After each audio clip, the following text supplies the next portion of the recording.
Welcome back, everybody. As the title of the video indicates, today we're going to be going over what AR-15 magazines I recommend. Now, the vast majority of these magazines I'm going to talk about here, I actually have reviews on. A couple of them I'm going to be doing reviews on eventually in the upcoming months. But right now, as I film this video, it is a week or two before the election, and a lot of folks are stocking up. A lot of folks want to know what to get. A lot of folks are asking me questions out there on Facebook and YouTube. So we're going to try to cover that here in this video, but this is not just a what should you buy before the election video. Of course it is that, but it is as of 2016, what mags have I used long term, or we'll get into that a little bit more here in a second, but what mags have I really had success with in multiple AR-15s, over a long period of time and a lot of rounds. So we're going to kind of divide it into three categories, which I'll show you here coming up next, sort of a way to segment the video. But first and foremost, we'll get into the mags that I recommend most and that I trust in my HD weapons. And if I was sort of going to war, if you will, what mags would I use? So there's two or three, depending on how you look at it, magazines that I put in that category. So first up, we'll just give you some sort of examples here, are going to be Magpul PMag. So this is a Gen 2 PMag. This one here has been worked over by Avion Customs, but regardless, Gen 2 PMags, Gen 3 PMags, windowed or not, colored or not, I haven't noticed a difference across the line personally in my use. So all of them seem to work pretty well. Of course, every now and then you have 11, but across the board, PMags work. There's just no getting around it. If you have an AR-15 that, the receiver works for them, PMags are really hard to beat. They're a proven commodity. They've been out for a while. They've been, overseas in combat in many military members' rifles, and definitely a proven commodity. PMags are good mags. No getting around it. Also, E-mags. This is something that a lot of people sort of overlook, especially now when we have a lot of bullpups and other rifles that sort of fit AR mags, but kind of sometimes don't. E-mags will fit a lot of those, and they also work perfectly fine in AR-15 magazines, or magazine walls, I should say. I should point out, my home defense rifles have E-mags in them. I really like them. Good mags all the way around, a little bit sort of underrated because PMags are more popular, but these are really good as well. No issues with them ever, and I use them constantly, as longtime viewers of the channel know. Third in this group of mags that I 100% trust, of course, after verifying that the individual mag itself works, but really trust and recommend, is the Lancer AWMs. These mags are really good. Some folks, for whatever reason, think PMags are going to have, feed lip spread because they're polymer. I've never ran into that. But for those who think that, these do have metal reinforced lips. A lot of people like those. Also, they're very drop resistant. I do have a review of these when I think I run over them with a car, drop them, all that stuff.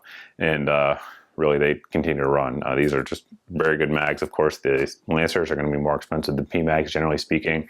I would put them equal in terms of what I like and my performance and what I've seen out of them over the years. The next mags we're going to talk about are going to also be polymer magazines that are going to share a lot of the features of the PMags, E-mags, and Lancer AWM. So what do I mean by that? We should back up, I guess. They have anti-tilt followers, which I think is absolutely 100%. There's no reason in a duty gun you should not have anti-tilt followers in your magazine. So all these mags do have that. They also are polymer, which puts them in this category. And really they have a body that seems to hold up pretty well to abuse, like resistance, like getting down the prone real quick, slamming it into the ground. The mag's not going to crack and your rounds aren't going to fall out all over the ground. So these mags, however, do not have as long a track record, at least with me, and not as many rounds through them, so I can't recommend them as much, but I've seen really good performance out of them and do trust them. So those three mags, we'll grab them here and just kind of go over them individually. These are the newest ones on the scene. They're the Amend 2 magazines. Again, I've not had a single issue with them, and I've been shooting these now for about 6 or 7 months. They work great in every AR we've used them in. Anti-tilt followers, very easy to maintain, good grippy surface, made in the USA. These are actually pretty cheap. I think you can find these if you look for sales and stuff for like $7, $8, $10. So pretty cheap all the way around. Again, have had no issues with them. However, unlike PMags and Lancers and stuff, they've just not been around all that long, so I can't, recommend them as much. But so far, so good, looking promising on these. Also in that category, these are the ones I've had the longest in this category, and these are the ETS mags. They're clear mags, which a lot of folks like. Again, anti-tilt followers, stood up to abuse. I do have a review of these. Zero issues with them ever. I should point out that a lot of folks think these are similar to the HK mags, which are clear polymer mags. I did a review of them. At the time, they were positive. I only had them in for a couple months. I'm going to 100% not recommend those at the time. I've had 3 of those mags, 2 of the feed lips cracked just from sitting loaded, so do not recommend them. However, these, as you can see, this one's loaded. I pulled it out of my mag bin. This probably hasn't been shot in years, and I bet it still runs just fine because I've never had a single issue with them, and I leave almost all my mags loaded all the time. So ETS mags, good mags. Again, just haven't been around and just proven SP mags and Lancers. Not to say that they won't be in the future. And the last one in the category is going to be the Daniel Defense 32 round mags. These are really nice. These are the newest of the group. I think they're actually newer than the Men2 mags. I thought those were the newest. I don't think they are. I think the Daniel Defense is newer. These are 32 round mag, which is certainly nice. You get a couple extra rounds.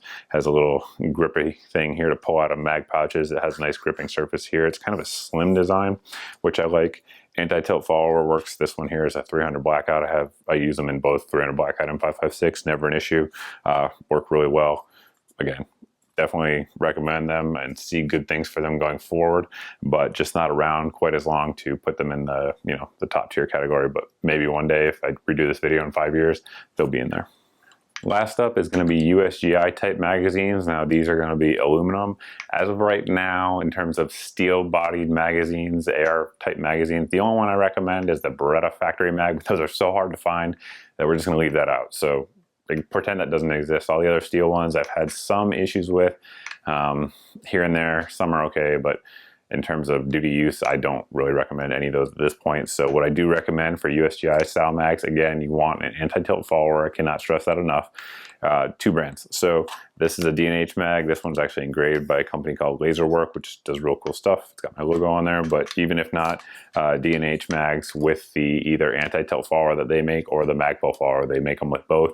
Both work equally well and have 0 issues. These are the OEM manufacturers for Bravo Company, Palmetto State Armory, and I'm sure others out there that I'm just not tracking, but obviously if Bravo Company uses them as their OEM manufacturer, they're good mags, right? So those guys fully test their stuff.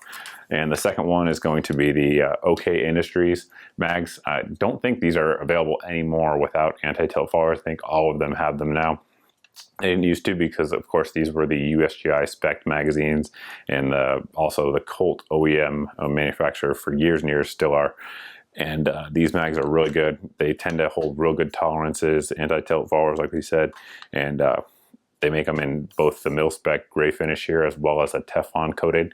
I think the same goes for the D&H, but in terms of USGI mags, without question, these are the 2 I recommend. And you can find them both relatively cheap. You find D&H is actually sometimes for like $8, $9, and the OKs, depending on volume you buy, sometimes $10 to $12 a piece, but good mags all the way around. If I had to use USGI mags, which I'd have no problem with personally, using in a fight, these are the 2 brands I'd go with for sure. If I had to kind of lean one, I know you guys are gonna twist my arm, right? I'd go OK. To me, they seem a little bit more consistent in terms of welds and stuff like that, but we're splitting hairs, guys. If they're in this video, I recommend them. They should be good.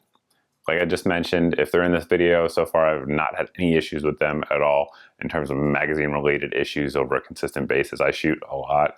You guys can ask Freedom Munitions because I'm always putting in orders with them. They'll tell you exactly how much I shoot in terms of 223 and 5.56, and it's a good bit. And a lot of different guns all the time, as long-time viewers of the channel here know.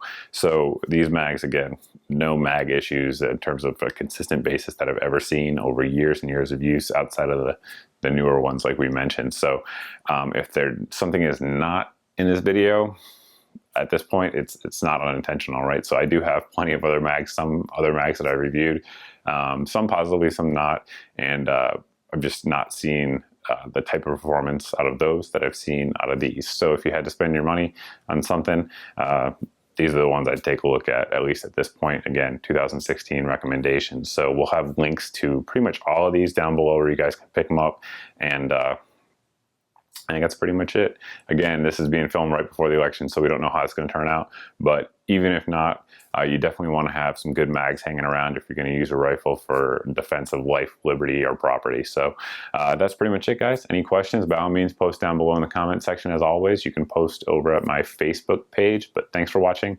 Thanks for subscribing, and we'll see you in the next video.